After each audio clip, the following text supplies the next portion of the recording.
Welcome to the stage, Rehan Choudhry, who is the founder of Life is Beautiful.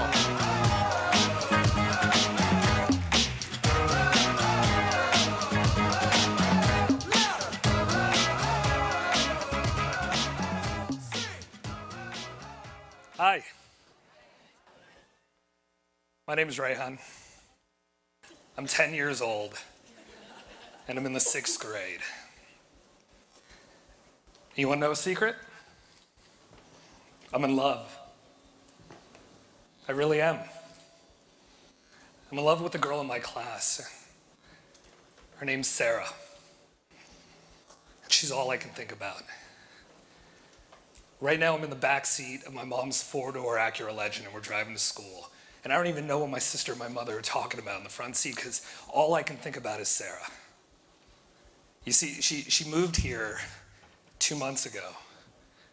Her parents transferred to my state halfway through the school year. And I remember when she walked in the door, I remember it so clearly. She had these big blue eyes and this dirty blonde hair about to her shoulder. She had this big smile with this mouth full of braces and a pink bow in her hair. And I'm in love with her. And I'm on my way to school, and today's Valentine's Day. And today's the day that I'm going to tell the first girl I've ever loved how I feel. So the car pulls up to the curb right outside of the school, and I open the door and I run out of that car and into the school faster than I've ever run into school in my life. Because I'm in love. I go running up the stairs and my backpack's comedically bouncing behind me, pulling me back because it's full of books. I make it to the top of the stairs, I take a left, and I go hauling down the hallway. And I run into the last classroom on my left, and it's Miss Krug's classroom. It's my English teacher's classroom. And I've run into this classroom 100 times. But today's different, because today's Valentine's Day and I'm in love. So I walk in and I run up to her desk. It's this big wooden desk, and she's sitting behind it. And I pull out a crumpled $5 bill from my pocket, and I slam it on the table, and I look at her and I go, Miss Krug, I will take 2 red roses, and I want to send them to the girl that I love. And she smiles. She hands me a card. She says, just to fill it out, put Sarah's name and tell her how you feel. So to give you guys some background, my middle school had some completely fucked up program during Valentine's Day where kids could express their love to other children in school without any warning, and they would deliver these flowers in class in front of other students. So I grab the card and I sit down at a desk and I pull out a pencil from my backpack and I'm chewing on the eraser and I'm channeling every poet that has ever written about love. And I take a deep breath and I smile and I look up and the words hit me. So I start writing, Dear Sarah, Happy Valentine's Day. I really, really, really like you. From Rehan. And I cross out the from and write love Rehan. And then I cross out the love and I draw a heart from Rehan. So I give Miss Krug the card and I go running out the door and I make it right across the hallway to my computer class just as the bell rings. And the next 2 hours are the longest 2 hours of my life. Because sometime in these 2 hours, the roses are gonna show up. They're gonna show up and she's not in my class, she's in another class. And I don't know how she's gonna react. I mean, I'm getting nervous, my heart's beating, and I'm starting to sweat a little bit, and I don't know what's gonna happen. Does she feel the same way about me? Does she know it?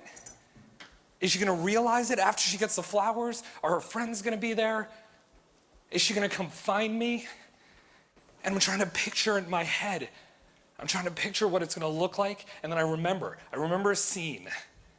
I don't know if you've ever seen The Wonder Years, but I remember the scene where Kevin and Winnie are sitting on these 2 rocks out on the playground outside of their school. And Winnie's in this white sweater, and she's got rainbow stripes across it, and Kevin's in a blue baseball shirt. It's white with the blue sleeves, and he tells her he loves her, and he kisses her for the first time. And that's how it's gonna be. I'm gonna have my Kevin and Winnie moment today. So the bell rings, I grab my backpack and I go running down the hallway because I gotta get my books from my locker and make it to my next class. I got my head in my locker and I'm pulling books out, and all of a sudden behind me I hear a group of kids, and I hear them laughing. And I ignore it for a minute because I don't know what's going on. And I hear a voice and I hear it go, "Hey, Rehan." And I look back. There's a group of 5 or 6 kids. And at the front is a guy named Brian. Now, Brian's that guy in school that you hated. At 10 years old, he had it all figured out. He was tall, he was good looking, he was funny, girls liked him, he was good at sports, he was the jock. And man, was he an asshole. So I look at him and go, "Hey, Brian." And he goes, "Hey, Rehan, nice roses." And I freeze, because in every scenario played in my head, I didn't think that there could be other people around when she got flowers from me. So I look at him and I almost stutter. I go, "You were there?" He goes, "Yeah, I was there. She got your roses right after mine. I sent her a dozen." What the fuck were you thinking? And the kids laugh and they walk away. And that moment was like somebody letting me in on a joke that's been played behind my back about me my entire life, and I didn't know it was happening. And those next few hours were hell. I learned 3 things about myself the rest of that school day. I learned that I had a face full of acne, and I learned that was ugly. I had a mouth full of braces, and I learned that that was ugly. I was scrawny, and I learned that that was ugly. My name's Rehan. I'm 10 years old.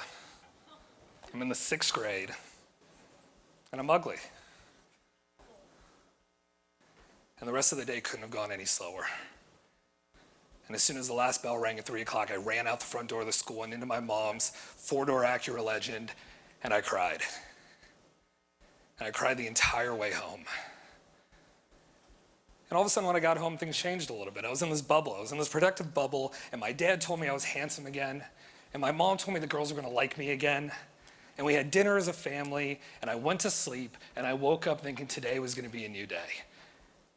And I went to school, and I learned 3 more things. I learned that I was a nerd, and I was ugly. I learned I had half-inch thick glasses, and that was ugly. I learned I really didn't have a lot of friends, and that was ugly. And this went on for 3 years. They call it bullying now. I was beaten up, I was pushed, I was made fun of, I was ridiculed, I was mocked, I was bullied. But at the time, it was kids being kids.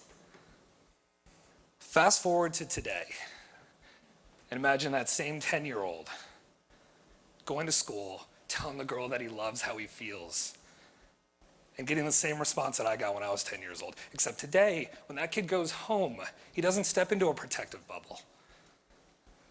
It doesn't stop. He goes on Facebook, and the bullies have followed him home.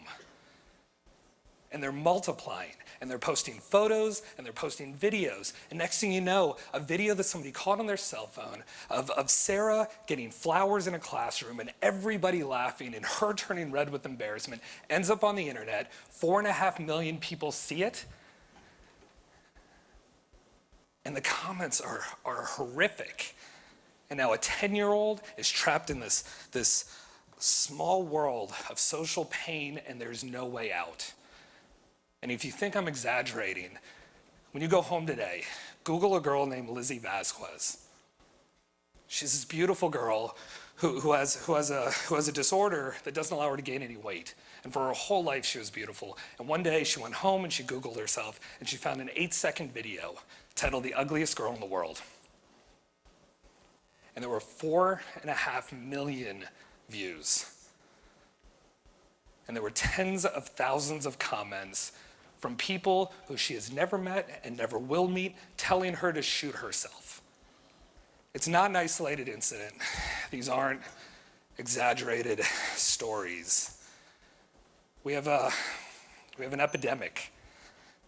And it's not just bullying, and it's not just teenagers. It's people of all ages who are trapped because of some sort of deep-seated social pain, and because of the way we communicate in the world today, and the way our personal lives are shared, and the way people are attacked publicly. More and more people from ages 10 to 70, older and younger, feel like there's no way out. So they're literally killing themselves. Physically or emotionally, they're deciding that they can't move forward. So what's the solution?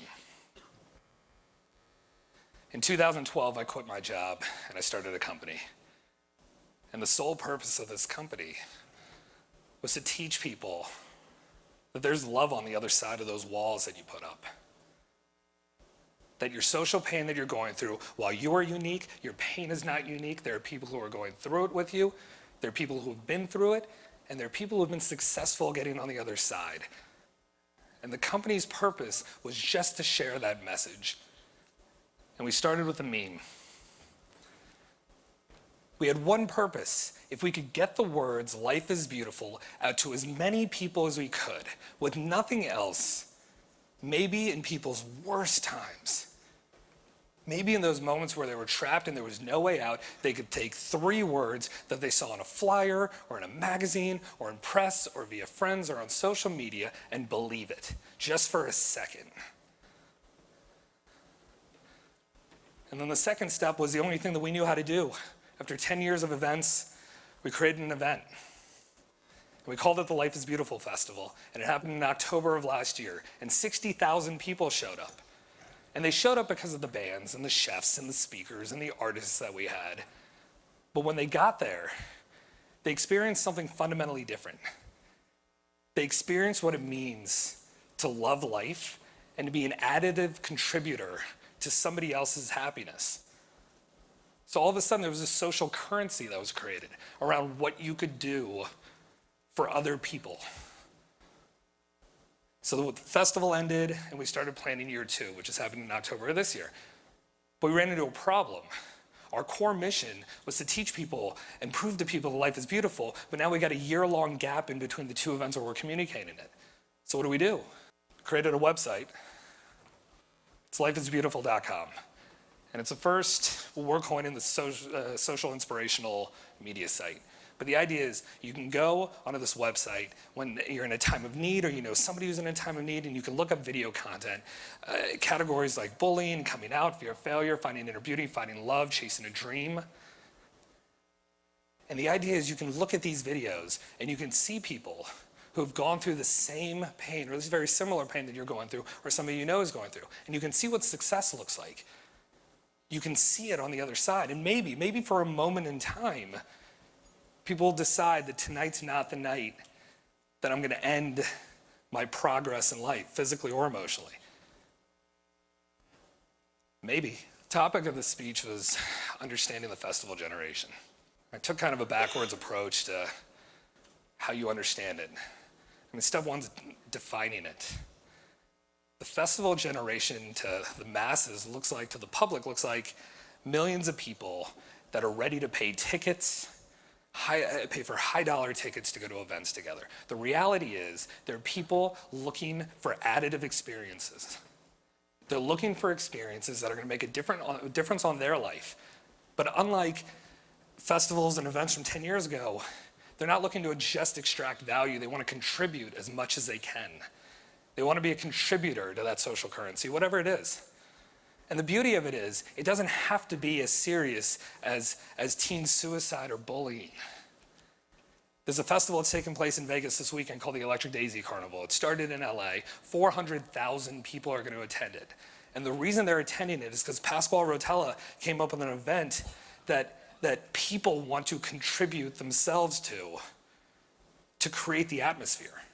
That individual is as important, that kid who's attending is as important to creating the entire energy and the entire experience as the DJ on stage is.